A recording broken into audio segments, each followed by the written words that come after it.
Tutorial to make silk thread Rakhi quickly. Rakhi is a thread that binds two souls in a bond of joy forever. Don't you think showing love for your brother with a handmade Rakhi, which is made by you, will be more special and exciting? So here I am sharing a quick tutorial on how to make a lovely silk thread Rakhi. Gather supplies. You can pick these from your old bracelets, necklace, or maybe from your old purse. 1 rings, 2 silk threads, 3 embellishments for decoration, 4 cords, 5 fabric glue, 6 scissors. Step 1. Wrap silk thread on rings. Step 2. If once your wrapped rings are ready, you can play with them. Decorate it in your own way with your creativity. Showing one of the ways of making a Rakhi, I am taking 3 wrapped rings of different sizes.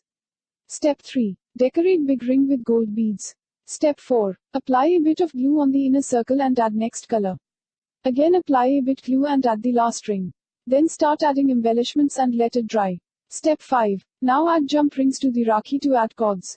Add cord into the jump rings on both sides and secure it with a knot. ITZ ready. Spread happiness this Rakshabandhan with handmade silk thread Rakhi. Tutorial 2.